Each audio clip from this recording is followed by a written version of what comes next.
Sa ato nga paghisgutan karon may tungod kini sa corrections for wavering faith. Pagtama o pagsakto sa nagakayog na pagtuo diha sa Ginoo.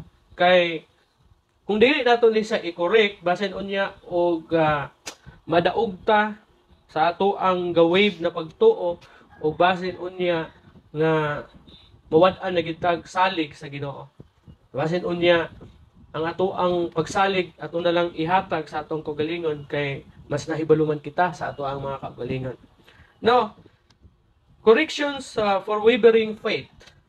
Pangutan-a ang imong kaugalingon mahitungod ni ining sumusunod. Una, where are these thoughts coming from?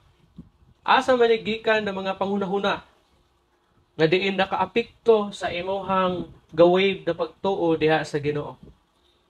Doon na ba mo'y ideya kung asa gikan kini na mga panghunahuna nganong wave ang imuhang pagtuo diha sa Ginoo. Now kini ang timan ang pinaka goal ni Satanas is kanang ipahimutang o iyang ibutang diha sa imuhang hunahuna ang usa ka pagduha-duha ng mga panghunahuna. I-instill niya diha sa imuhang mind ang maong nga doubts aron nga ikaw magaduha-duha na sa pagtuo diha sa Ginoo. Now, ingaw pa, when this happen, we should go directly to the Word of God to strengthen our faith in Him. Isa sa mga gisgutan nato last Sunday, kini nga gisgutan nato nga causes of wavering faith is kining si Satanas, ang iyahang kinaiya nga isa sa atong gisgutan is ang iyahang pagkabakakon ug ang iyahang kanang accuser. Si Satanas accuser siya ug bakakon siya. Now, ang iyang goal dira sa ato ang kinabuhi is kanang i-instill niya o i-inject niya dira sa atong hunahuna usa ka hunahuna diha sa pagduha-duha. That's why mahadlok na ka nga mosalig sa Ginoo kay gaduha-duha na ka. Mahadlok na ka nga muduol, mudangop sa iya kay gaduha-duha na ka.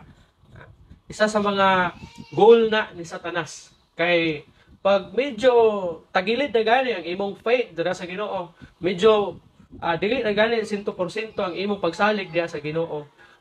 Murag kanang dako nagnisi sa tanas ana kay dako na kayo og tsansa na wala na kay lain na saligan sa imong kaugalingon kundi ang imo na lang yung kaugalingon. Now, kung kini man mahitabo diha sa imong kinabuhi nimo, balik kidayon ang pulong sa Ginoo. Kay ang pulong sa Ginoo mo'y maghatag kanato kanimo og kusog aron nga ikaw mulig-on sa imuhang pagtuo nganha kaniya.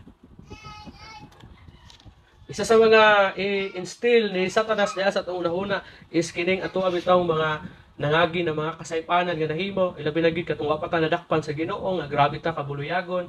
Isa to sa mga ibutang sa Satanas diha sa imong unahuna nimo, balik-balikon to niya kay aron nga ma-discourage jud ka nga mupadayon sa pag-alagad sa Ginoo kay kanang panahon na bation na nimo nga daw moingon na kasi mo kaugalingon nga wala man siguro ko gipasaylo pa sa Ginoo or dili man siguro kaya pasayloon sa Ginoo ang akong sala nga nahimo kaniadto.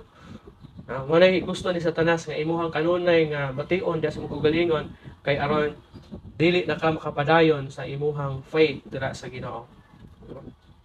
Daghan na mga tao dili mangalagad sa Ginoo, dili muduol sa Ginoo kay isa sa mga rason nila kay bug-at kayo ang ilahang sala nga dili kaya pasayloon sa Ginoo. Pero bakak kana kay bisan unsa pa ka ingon pa sa pulong sa Ginoo, bisan unsa pa kapula ang imuhang sala, unsa pa ka itom kanang imong sala nimo kaya na papution sa Ginoo. Kaya niya na pasayloon. Walay sala nga gamay o dako at ubangan sa Ginoo kung imuha kining pangayuan o kapasayloan.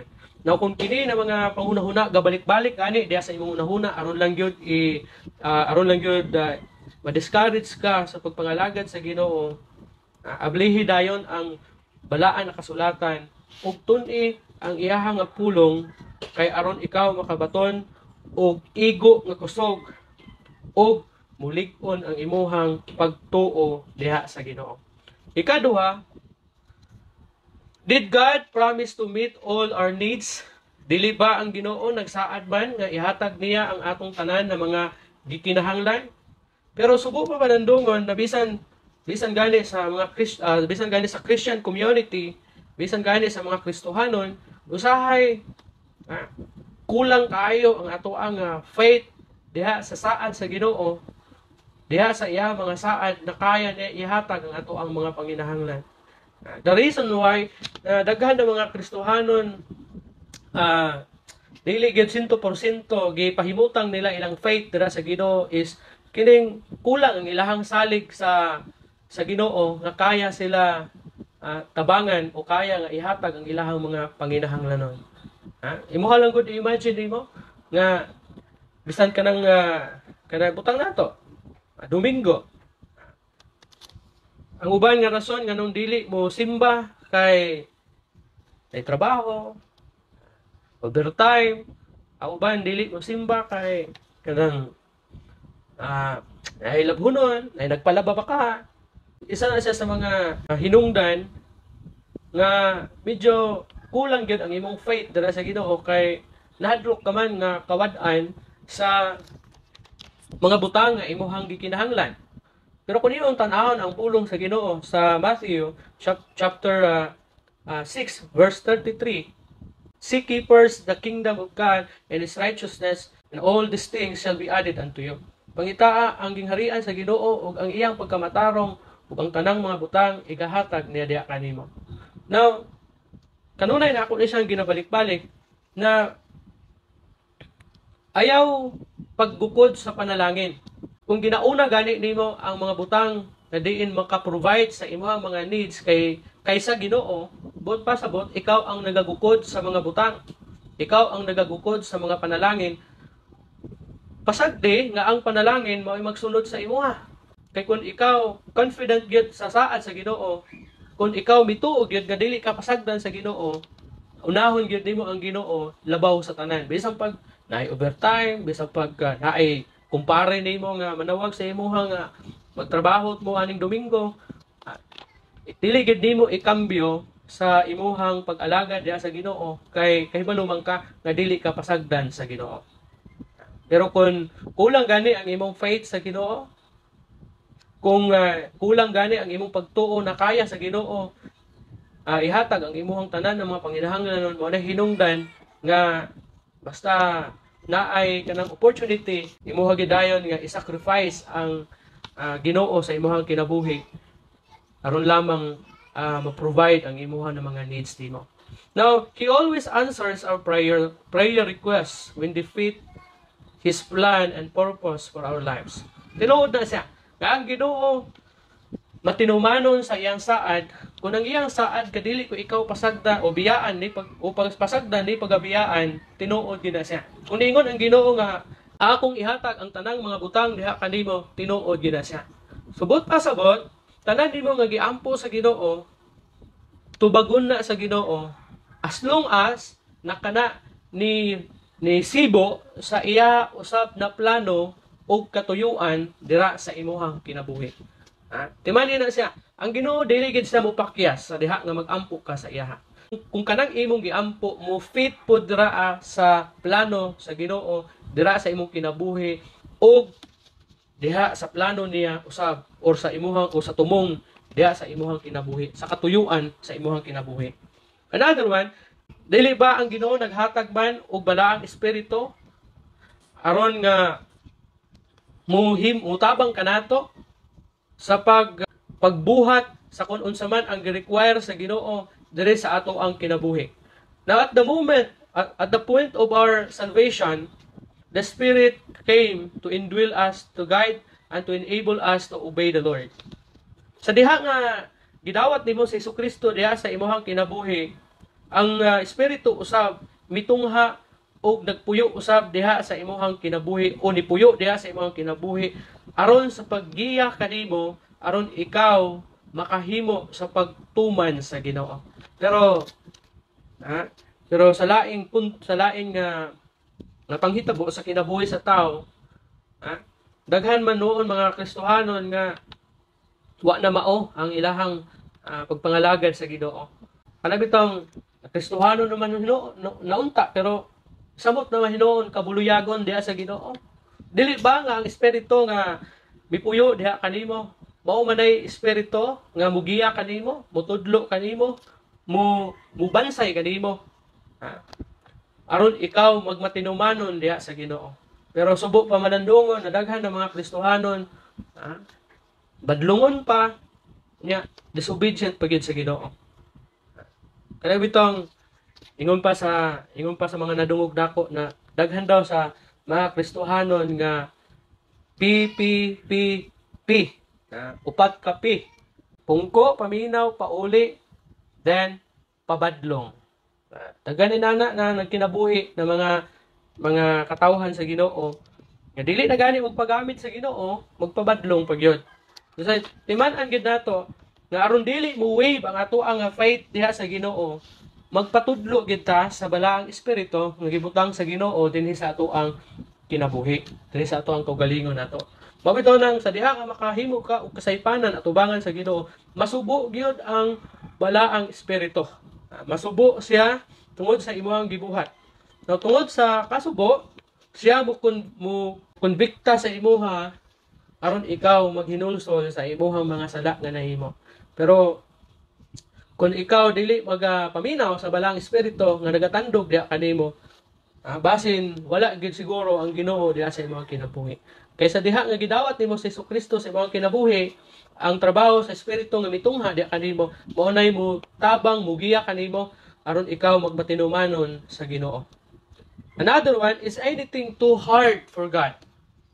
Aduna ba'y lisod para sa Ginoo? Aduna ba'y lisod alang sa Ginoo? Now the answer is no. Wala. Walay lisod para sa Ginoo. But that does not mean He will come or He will remove all pain or want from our lives, because He knows exactly what difficult situations are needed to make us in the person He wants us to be. Walay lisod para sa Ginoo. Pero dili bot pasabot na iyahadayon nga tanggalon ang tanan na sakit na imong gibati diha sa imong kinabuhi. Kay kahibaluman ang Ginoo kung unsa gyud ang makaayo nga naa kanimo. Tingali nakita sa Ginoo nga kung naa ka sa kalisod na sitwasyon sa imong kinabuhi nimo o sa kapait na sitwasyon sa imong kinabuhi, kana makapahimo kanimo nga tao nga mo'y gusto sa Ginoo nganha kanimo. Tubitaw akong gisgutan last Sunday na sometimes ang Ginoo i-allow niya ang kalisdanan sa ato ang kinabuhi, or i-allow niya nga kita masakitan kay aron kuhaon niya o aron makuha niya ang ato ang attention. Kay tingali wala na tay pagpakabana nganha kaniya. So sometimes dili nato masabtan ang pamaagi sa Ginoo. Usahay questionon pa nato ang Ginoo nga nganong gi-allow man nimo Ginoo nga bation ako ni siya or mahitabo ni sa kuha o sa ako ang pamilya. Usahay maka-question ta na sa Ginoo. Pero nahibalo ang Ginoo kung unsa ang makaayo para sa inyo. Makaingon ka nga murag sobra naman gid kining nahitabo sa kuha. Murag sobra na gid ni Ginoo kining sakit na imong gihatag gani kanako. Kining kasakit na imong gitugutan na ako masinatian Ginoo. Pero ang Ginoo na ibalo siya kung unsay makaayo sa imo. Tingali gi-allow na sa Ginoo sa imuha kay aron gi-allow na sa Ginoo kay mao kanay nakita niya nga makapamaayo nganha kanimo. Murabag kanang bulawan. Ingon pa ang pulong sa Ginoo nga ang bulawan sutaon siya o sulayan siya pinaagi sa kalayo aron masuta kung bulawan magid siya. Ingon pod si James na ang pagsulay gitugot sa Ginoo aron ikaw mahimong malahutayon. Aron ikaw magmalahutayon. Nang aduna gyoy tumong ang Ginoo sa bisan unsa na mga sirkumstansya nga ato nagian sa kinabuhi nato. Usahay dili man nato masabtan, pero para sa Ginoo makaayo kini alang kanimo ug kanako. Wala kanang bata. Dili bot pasabot na kanang imong anak, imuhang kasab-an, imuhang latuson, imuhang istoryahan. Wala nimo sa gigugma, kun dili buot lamang nimo nga siya magdako nga mamahimong maayong tao unya inig madako na siya. Ha? Unang imuhang ginadisiplina siya. Ginadisiplina nimo para sa iyang kaayuhan. Wala man siguro ginikanan nga nagunahuna nga disiplinahon ako ang anak nako kay aron mag-rebuild din sa sakoa. Kundili ang imo gyung hunahuna nga disiplinahon nimo imong anak kay aron magdako siya nga usa ka maayong tao. Ha? Mamatuto siya, mahimo siyang buutan, dili sa mahimong buluyagon o badlungon diya sa pamilya ninyo o dira bakaha sa katilingban. Daw kanang sakit na imong gibati. Sakit balatian ba na siya, problema ba na siya, kawaladon ba na siya nga din nakahatag kanimo og kasakit diya sa imong gibati. Ha? Ang Ginoo nahibalo kung unsa usab ang makaayo diya kanimo. Kung unsa ang mahimo unya nga kanabitang mahimo unya nga mamugna nga pagkatao diha kanimo pagkatapos unya niya nga pagsulay. Kini bitong ato ang sitwasyon karon kining COVID-19. I believe na tungod niini nga sitwasyon karon daghan ng mga tao kanabitang nagunahuna na gyud na kanang pangalagad sa Ginoo. Although dili magyud tanan tingali ng mga tao karon kay namon kay makita nga balita or madunggan na balita nga bisan taliwala sa kining sitwasyon nato karon kining COVID-19 napagay mga lockdown grabing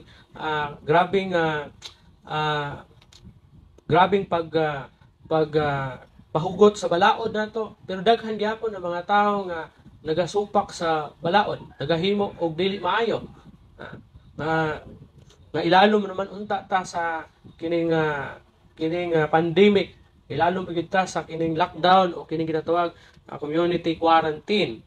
Pero daghan gyapon ang mga tao nagahuna-huna sa paghimo og dautan. Pero sa lain nga bahin, I believe nga daghan pud ng mga tao nga dunay mga realization tungod niini ng mga panghitabo. Now, mo nay buot pasabot sa Ginoo nga naa say himuon nga medyo dili makaayo diya sa imuha kay aron lang na kay realization sa imong kinabuhi kabation nimo nga kinahanglan diay ka Ginoo diya sa imong kinabuhi. Tingali karon ng mga panahon na nagunahuna ka nga importante or kanabito na nahunahunaan na nimo nga dapat gid ay palanggaon ang kinabuhi. Kay hubo ra gid ay ang kinabuhi. Kaysa bagoy mahibalo nga kana diay nga COVID-19 pwede diay na nga makamatay sa inana lang kadali. Kalinturahon ra ka, ubuhon ra ka nya naa dayon kay inana nga sakit nya dili dayon basta-basta siya nga ma-cure. So masabtan gid nimo nga inana gid ay ka importante ang kinabuhi. Inana gid ay ka bililhon ang kinabuhi sa tao. Mana tingali daghan nagunahuna nga kanang dili na niya usikan ang iyang kinabuhi. Tarungon na niya pagdala ang iyang kinabuhi niya. Now igala igsuon o nay gusto nga madungog sa Ginoo diha kanimo. Nga kun matapos maning COVID-19 aduna na kay realization sa imong kinabuhi nimo. Ug nagalaog ko na kung kaniadto kanang wala kay panahon sa Ginoo, wala kay pagpakabana sa Ginoo diha sa imong kinabuhi. Manghinaot ko nga matapos kining COVID-19, matapos kining atoang krisis karon nga giatubang is kanang mahinumdum na ka sa Ginoo diha sa imong kinabuhi. Katapusan, is this one of the forks in the road in which my unbelief could cause me a lifetime of regret? May duha ka dalan. May duha ka dalan, din ang imuhang unahuna or may gitudlo sa Ginoo sa imuhang dalan nga pagasubayon nimo, which is ang iyahang will dira sa imong kinabuhi. Then adunay laing dalan na diin mausab ang gitudlo sa imong kasing-kasing o unahuna. Kung imuha ba na siya nga pilion kung imuha bang pilion ang kanang gusto nimo rather than sa gusto sa Ginoo da sa imong kinabuhi, makahimo ba na siya kanimo nga kanang magmahay ka sa tibuok nimong kinabuhi? Now, since some wrong decision carry long-term consequences, we must always seek to walk in God's will. Now, ang sayop na kanabitang decision sa kinabuhi, decision nga dili will sa Ginoo, magdala gid na siya og kining ginatawag long-term consequences. O kaya doon na may ginatawag na long-term consequences, kinahanglan gayod na pangitaon nato ang dalan na gusto ipasubay sa Ginoo sa tua ug maglakaw kita diha sa kabubuton sa Ginoo. Naunsa man ning consequences na or kining long-term na consequences. Nahigala igsoon daghan tingali kanato naghimo og decision kaniadtong panahon nga hangtod karon ginaantos nato ang maong consequence bunga sa ato ang sayop na decision kaniadto. Now, gusto lang na ako emphasize kining bitong ginatawag nato na bisyo. Unsa man na siya nga bisyo? Droga ba? Unsa ba? Na makadaot alang kanimo. Now, kana siya isa na siya sa ginatawag na long-term na consequences niya sa imong kinabuhi. Ano man? Sa panahon na sa panahon na wala pa ka ni gamit, putang nato droga, wala pa ka ni gamit og drugs, wala pa ka ni gamit og droga, kanang medyo okay pa ang imong kinabuhi kaniadto. Sa diha nga nasayop ka sa imong decision nimo, og nadala ka, og nalambigit ka sa paggamit sa mao nga droga, ang mao karon na decision nga imong gihimo kaniadto, o nay naghatag kanimo og kasakit sa kinabuhi or consequence sa imong kinabuhi kay dili ka naman maka basta-basta og biya. Mo gina ingon sa uban gani nga gamit pa lang ka karon and then later on ana mamaligya na ka. And then daghan na kag kalaban na nimong pulis, bantayanan na nimong tao, kay basin i-report ka, bisan imong kaugalingon, bantay na ka, kay basin mo kalit ra kag kuan, ano bitong kakalog, kung di ka gamit. So may mga inana na mga decision nga nag-ani ka og kining long-term na consequences. Anato naman, kanang kaminyoon na dili kabubuton sa Ginoo. Nadaghan kog mga nadunggan nga nagmahay sila, nganong inana na itabo sa ilahang marriage life nila. Nadaghan kog mga nahibaluan nakita nga gamahimahay kay wala sila nagmalipayon, wala nila ma-enjoy ang ilahang marriage life nila kay inani siya, mo niyang batasan, nahibaluan niya sa dihang aminyo na sila. Mga decision na nag-ani ka og long-term na consequences. May man og basta-basta ka makapa-divorce karon or anal karon ng mga panahona. So padayon gina nimo nga bation og hinumdumi nga dili lang ikaw kundi dili ang imong usab nga pamilya, labi na kung naa kay mga anak, pati sila maka-inherit sa maong long-term consequences na imuhang giagian or nasinati sa kinabuhi.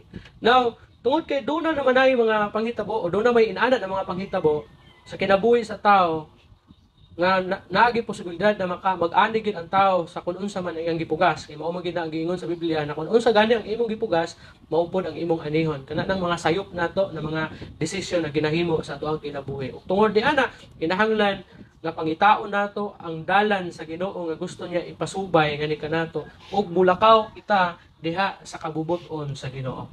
Nahigala igsoon ang Ginoo andam nga mugiya kanato, muhatag kanato og direction. Andam siya nga mutubag sa atuang mga pag-ampo ug mutabang kanato diha sa dalan na ato ang pagasubayon. Ayaw ka bala ka.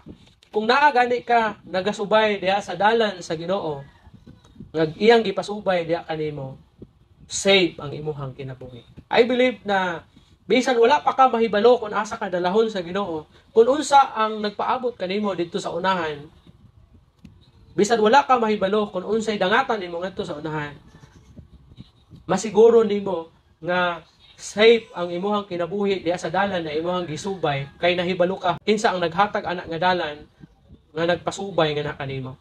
Now, panimong tan-awon ang journey sa mga Israelite sa una gikan pagbiya nila gikan dito sa nasod sa Ehipto. Pag-abot nila ngadto sa usa ka dapit nga diin na trap na sila kay medyo dunay tubig nga dako kaayo, dunay dagat nga pula, o tubig nga pula. Na diin imposible alang kanila ang paglatas tungod sa kadako sa mao nga tubig. And then sa diha nga mitan-aw sila sa ilahang likod ang mga Egyptian army nagsunod kanila. And then pagtan-aw nila sa ilang left and right, nakita nila nga bukid na kung maadto sila anang bukira, maapsan gyud sila. Kay hinungduman nato, mga slaves ni sila. Kasagaran ani nila or tingali tanan ani nila bisag tanan ng mga lalaki atong mga Israelites nga may biya gikan sa Ehipto, wa gitoy knowledge diha sa gubat. Dili to anad sa gera kay wala man to sila kasinatian, kay dili man to sila mga sundalo, kun dili mga ulipon man to sila. So mao nang sporte sukuan nila kay Moses. Kay ngano daw gidala sila dito aron lamang mamatay. Pero kun imong tan-awon, ang Ginoo nagtabang kanila. Nagtabang kanila pinaagi sa pagpadala og usa ka gabon. Gabon. Na diin maoy nigiya kanila sa ilahang panaw nila. Limang kapag latas nila sa tubig kay gipikas man to sa Ginoo. Para dili kaayo sila maapsan sa Egyptian army samtang gatabok sila dito sa gipikas sa Ginoo nga tubig. Nagbutang ang Ginoo usa ka gabon. Nga diin mauto siya kanang niharang sa maong Egyptian army aron dili basta-basta makaduol sa ila. Then pagkagabi samtang galakaw sila diha sa kamingawan, may kalayo usab nga maoy giya kanila. So katong gabon o katong kalayo mao toy giya kanila. Nabisan wala sila may balo kung asa dapit ng Kanaan, unsay nagpaabot sa ilaha dito o unsabay nagatang sa ilaha diha sa kadalanan. Mipadayon sila sa ilahang panaw uban sa leadership ni Moses. Tungod sa gabon o sa kalayo nga nagagiya kanila adlaw o gabi. Pag gabi na gani ang kalayo mo imugiya, pag adlaw ang katong gabon mo imugiya sa ilaha. Nahinana usab na sa ato ang kinabuhi. Bisan wala ta kahibalo sa dalan nagipasubay sa Ginoo kung unsay nagpaabot sa ato dito The moment na mo usubay ka na nga dalan, masiguro nimo nga wala gyoy dautan nga mahitabo kanimo kay nahibalo man ikaw nga kana nga dalan is iya kana sa Ginoo. Ug ang magsilbi nga suga or gabon sa ato ang kinabuhi samtang nagasubay ta dihana nga dalan is kining pulong sa Ginoo. Wala namang kay makita karon na gabon or kalayo nga mugiya sa tao sa adlaw ug sa gabi pero adunay pulong sa Ginoo nga pwede nimong mahimong kalayo ug gabon nga maoy mugiya sa imong kanimo diha sa imong kinabuhi adlaw ug gabi. That's why mahibalo ikaw nga safe ka kung nisubay ka sa dalan na gusto ipasubay sa Ginoo diha kanimo. Now, ang Ginoo andam siya nga mugiya kanimo pinaagi sa iyang mga pulong. Ug mutubag siya sa imong mga pag-ampo ug mutabang kanimo along the way. Now, but we must be willing to listen and obey Him on a daily basis. Kaya ang Ginoo andam man mutabang sa imuha, mugiya kanimo, mutudlo kanimo, kinahanglan andam usab ikaw nga mamati kaniya sa adlaw-adlaw nimo nga kinabuhi. Kay unsaon man nimo kun ang Ginoo unsaon man nimo bisan pag ang Ginoo willing sa mutudlo mugiya kanimo pero dili man pud ka gusto nga maminaw o mamati kaniya, wala gyapon mahimo ang Ginoo diha sa imong kinabuhi nimo. Kay naabay wala dili ba ta robot. Dili ba ta di battery or chargeable kun dili gihimo ta sa Ginoo nga aduna tay kaugalingon na will. Now, kanang pwede ta mo decide kung unsa ang ato ang gusto nga himuon sa kinabuhi. Ingon pa, therefore, the most important thing we can do is to spend time meditating upon God's words and talking to Him. Mana akong gingon ganina. Ang pulong sa Ginoo magsilbi nga suga, magsilbi nga kalayo o gabon na mugiya sa adlaw-adlaw nato nga kinabuhi. Pero kinahanglan willing ka nga magpatudlo o magpagiya, magpabadlong kung unsa may giingon sa pulong sa Ginoo. Labaw sa tanan, magampo gid ka sa Ginoo.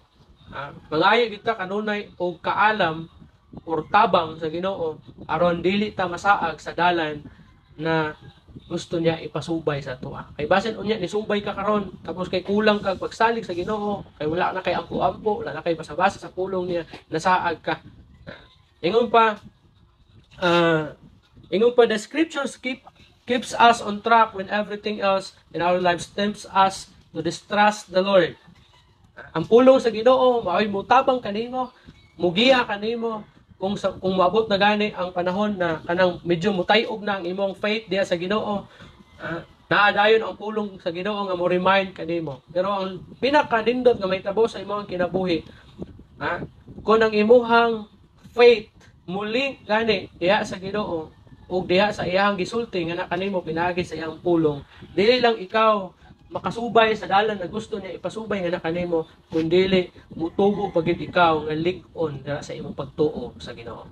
Manang importante gyud nga gabasa ka sa pulong sa Ginoo, then gaampo pud ka sa iya matag karon ug unya diha sa imong kinabuhi.